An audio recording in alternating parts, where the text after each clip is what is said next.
My Video Education.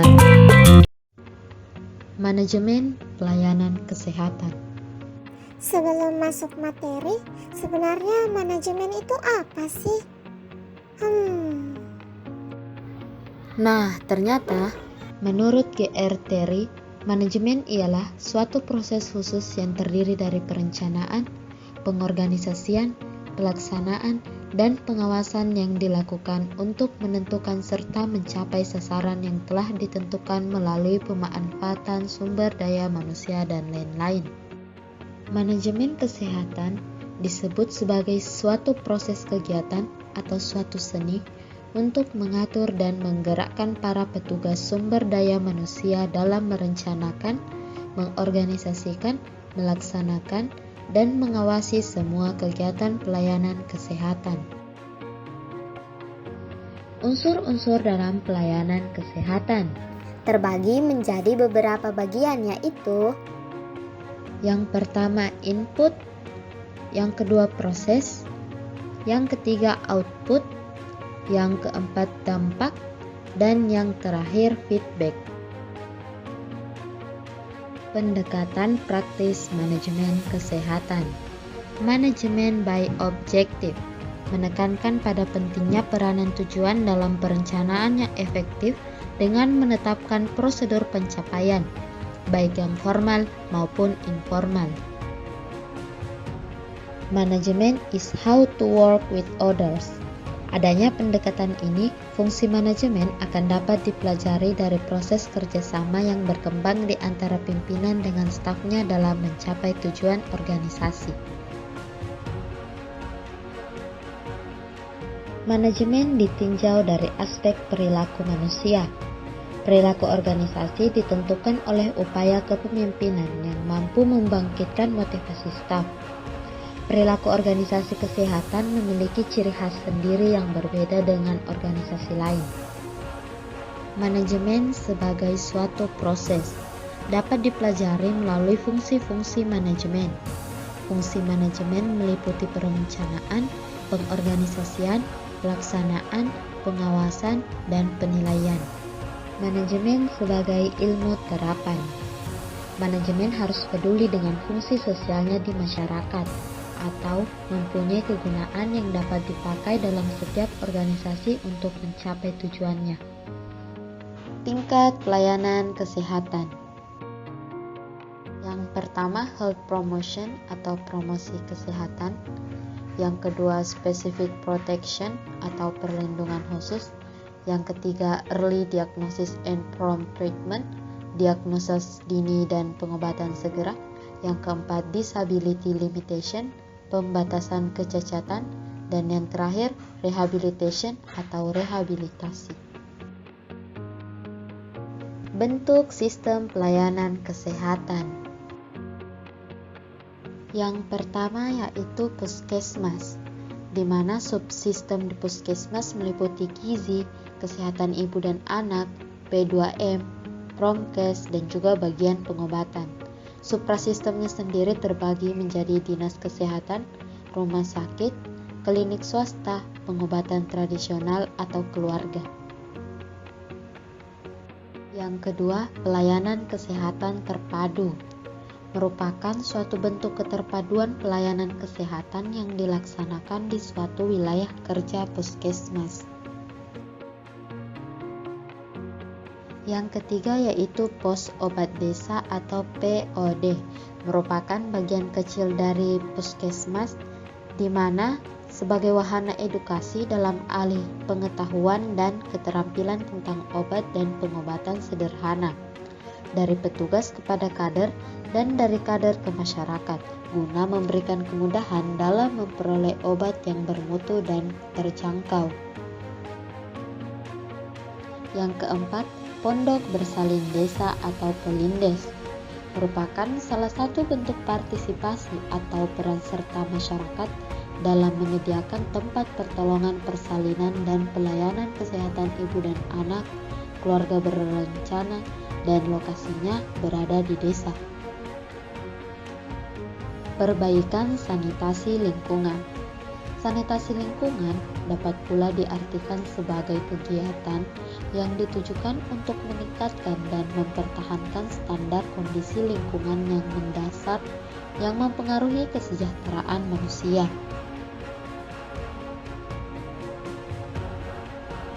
Syarat pokok pelayanan kesehatan. Yang pertama, available atau tersedia. Yang kedua, accessible atau mudah dicapai. Yang ketiga, dapat diterima dan bersifat wajar. Yang keempat, affordable atau mudah dijangkau. Dan yang terakhir, quality atau bermutu. Selanjutnya, apa sih itu pengorganisasian dalam kesehatan? Pengorganisasian dalam pelayanan kesehatan ialah keseluruhan pengelompokan orang-orang, alat-alat, tugas-tugas, kewenangan, dan lain-lain, sehingga tercipta suatu organisasi kesehatan di berbagai bentuk sistem pelayanan kesehatan. Prinsip pokok organisasi. Apa saja sih prinsip pokok organisasi itu? Menurut William, prinsip dari organisasi meliputi: yang pertama, organisasi mempunyai tujuan yang jelas. Yang kedua, prinsip skala hierarki. Yang ketiga, prinsip kesatuan perintah. Yang keempat, prinsip pendelegasian wewenang. Yang kelima, prinsip tanggung jawab. Yang keenam, prinsip rentang pengendalian. Yang ketujuh, prinsip fungsional. Kedelapan, prinsip pemisahan. Kesembilan, prinsip keseimbangan. Kesepuluh, prinsip kepemimpinan dan fleksibilitas. Wewenang dalam organisasi pada dasarnya terbagi menjadi 3, yaitu wewenang lini ialah wewenang yang dimiliki oleh manajer atau pemimpin dalam tingkatan tertentu dalam struktur organisasi. Wewenang lini memberikan kekuasaan kepada manajer untuk mengambil keputusan dan bertanggung jawab langsung terhadap pelaksanaan tugas dan tanggung jawab dalam unit kerja yang mereka pimpin. Wewenang fungsional yang merupakan tipe ketiga dari struktur yang ditemukan dalam organisasi baik secara temporer maupun permanen. Perbedaan antara struktur line and staff dan fungsional ialah pada fungsional, staf ahli melaksanakan wewenang langsung atas beberapa jalur aktivitas departemen. Kadang-kadang wewenang fungsional adalah hasil dari kebijakan tak tertulis. Wewenang staf ialah wewenang yang dimiliki oleh individu atau tim di dalam organisasi yang memberikan dukungan, nasihat, atau layanan kepada unit kerja yang memiliki wewenang lini. Pengawasan pelayanan kesehatan. Pengawasan dalam pelayanan kesehatan itu apa sih? Pengawasan merupakan suatu proses yang menentukan nilai untuk suatu hal atau objek yang berdasarkan kepada acuan-acuan tertentu dan untuk menentukan tujuan tertentu. Adapun tujuan pengawasan yang pertama, untuk meningkatkan pencapaian dan kinerja. Yang kedua, untuk memastikan bahwa jasa atau produk pelayanan yang diberikan sesuai dengan standar atau keinginan masyarakat. Manfaat pengawasan pelayanan kesehatan. Yang pertama, untuk mengetahui sejauh mana program sudah dilakukan oleh staf.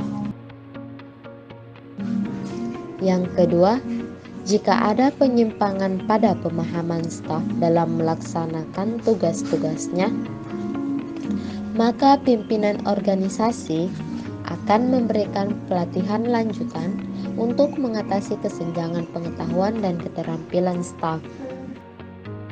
Yang ketiga, untuk mengetahui apakah waktu dan sumber daya lainnya mencukupi kebutuhan dan telah dimanfaatkan secara efisien. Yang keempat, mengetahui sebab-sebab terjadinya penyimpangan. Yang kelima, mengetahui staf yang perlu diberikan penghargaan, dipromosikan, atau diberikan pelatihan lanjutan. Jenis-jenis pengawasan dalam pelayanan kesehatan terbagi menjadi 3, yaitu pengawasan fungsional dalam pelayanan kesehatan ialah suatu proses yang dilakukan untuk memastikan bahwa pelayanan kesehatan yang diberikan sesuai dengan standar yang ditetapkan dan memenuhi kebutuhan pasien. Pengawasan publik dalam pelayanan kesehatan ialah suatu proses pengawasan yang melibatkan partisipasi masyarakat untuk memastikan bahwa pelayanan kesehatan yang diberikan Paskes sesuai dengan standar yang ditetapkan dan memenuhi kebutuhan masyarakat.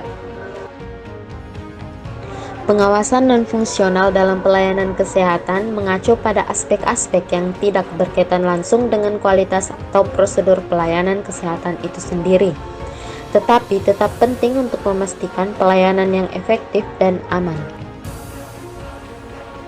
Bagaimana mekanisme penyusunan program pelayanan kesehatan? Nah, kalau ingin tahu, yuk kita simak videonya sama-sama. Mekanisme penyusunan program pelayanan kesehatan. Yang pertama, identifikasi masalah. Untuk menentukan besarnya atau luasnya suatu kondisi dalam suatu populasi yang ingin diperbaiki. Yang kedua, menetapkan prioritas. Pemilihan prioritas dapat dilakukan dengan 2 cara, yaitu melalui teknik scoring dan teknik non-scoring. Yang ketiga, penentuan tujuan. Ada 2 jenis atau tingkat tujuan, yakni tujuan umum atau goals dan tujuan khusus atau objektif. Yang keempat, penyusunan dan pengembangan rencana program. Penyusunan program dalam proses perencanaan mencakup keputusan tentang apa yang akan dilakukan untuk mencapai tujuan. Yang kelima, menetapkan sasaran. Sasaran program kesehatan biasanya dibagi 2, yakni sasaran langsung dan sasaran tidak langsung. Yang keenam, organisasi dan staf. Uraian organisasi sekaligus staf atau personel yang akan melaksanakan tugas serta diuraikan pula kegiatan yang akan mereka lakukan. Yang ketujuh, rencana anggaran. Uraian mengenai biaya yang diperlukan untuk pelaksanaan kegiatan mulai dari persiapan sampai evaluasi. Dan yang kedelapan, rencana evaluasi. Berisi tentang uraian kegiatan yang akan dilakukan untuk menilai sejauh mana tujuan yang telah ditetapkan tercapai. Apa saja prinsip pengembangan program pelayanan kesehatan? Yang pertama, administrasi kesehatan diselenggarakan dengan berpedoman pada asas dan kebijakan dekonsentrasi, desentralisasi, dan juga tugas pembantuan. Yang kedua, informasi kesehatan mencakup seluruh data yang terkait dengan kesehatan, baik yang berasal dari sektor kesehatan maupun dari berbagai sektor pembangunan lainnya.